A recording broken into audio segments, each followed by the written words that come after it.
I'm Kit. And I'm Joni. And we're the co-founders of Practically Perfect. We're really mixing things up today.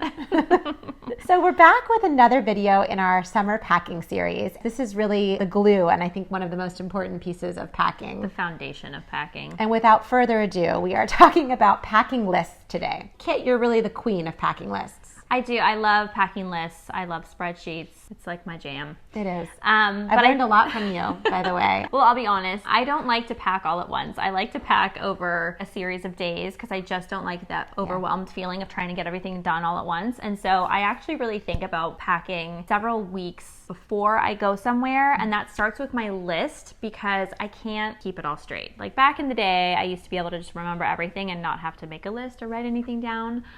But I really started getting into my list when I had kids. You're packing for more humans. It's just a lot of It's stuff. a lot too. more stuff. And it's really traumatic when you forget that one beloved item. So in this video, we're going to share with you some of our tried and true packing lists. And there's several different ways you can do it. You can do a packing list by person. You can do a packing list by day. And then there's also just like the regular trips that we go on as a family every year. And those are packing lists by destination? Yeah, I have those too. Yeah. So when we go up to the lake, for example, in the winter, we're bringing puzzles and we're bringing wine, and there are certain things that go on that list for only that type of a trip where we're driving and we're bringing things like that. And those are the really good lists to kind of reflect on and edit when you're coming back because Needed more wine. Needed more chocolate. Needed less changes of clothes. Things like that. Lost too many puzzle pieces. Don't bring that puzzle again. It will be very unsatisfying at the end. Yes. Okay, so we're going to take a deep dive right now. Kit is actually going to take you into her packing lists. She's going to take you on a journey. Come join me. Here we go. So we're trying something a little new. I'm gonna do a little screen share with you guys. I'll be down in the bottom corner like all the gamers do. I feel so trendy and cool.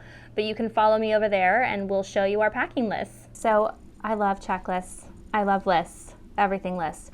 And so this list here is just broken into some really simple categories: clothing, toiletries, tech items, carry-on, miscellaneous. And for this, I would just recommend filling it out, keeping notes on what works, what doesn't work, add to it over time, remove things that aren't working for you. But I would recommend saving each one with a label for your trip. So like say I'm going to Seattle, I would just name this packing list Seattle and I would save it. And when I came back from my trip, I would just review it and check off items that worked well or remove items that didn't work well or add things that I felt like I needed but didn't have. There you go, packing list number 1. And so I created another packing list for my kids when they were old enough to start packing themselves. You can also actually use this for adults if your brain thinks more by outfits and by day.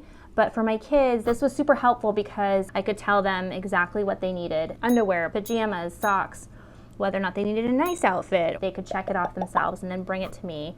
And then the two of us together would put it into the packing cubes or into their own little suitcase.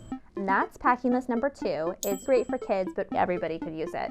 And then the third list that we have is for packing by place. So our family goes to a family camp every summer. It's awesome. It's on the river. And so we bring inner tubes and beach towels and the pop-up tent. Those are some extra things that I put onto this list so I remember. This little example that we're doing here, we've got for the river, for the cabin, for hiking, for snacking, because we always snack here at Practically Perfect. But these are little categories that you can sort of customize to your own family's needs. And same thing, when I come back, I edit what works, what doesn't work, what I should have taken, what I shouldn't have taken. But you can customize this for each different location that you go, if it's a place that you go from year to year, and also save it in your travel file so that way it's there and it's super easy to recreate. And I actually particularly love this one. So that's just a quick little overview of the 3 different packing lists that we will have for you to download. They will be blank for you to fill in and start personalizing for you and your travel needs. Okay, we're gonna head back to Joni's living room and Joni's gonna join me. So that's an overview of just some of the packing lists that we really like to use. We hope you enjoyed learning a little something about lists, our list of lists. Lists and lists. The key, of course, as always, is that you have to do what feels right for you when it comes to packing lists. Know yourself, know your family, and figure out what works best for you because, as always, if it is practical for you, it's perfect for you. Thanks for joining. Get ready. All the fun. Get ready. This is my fun.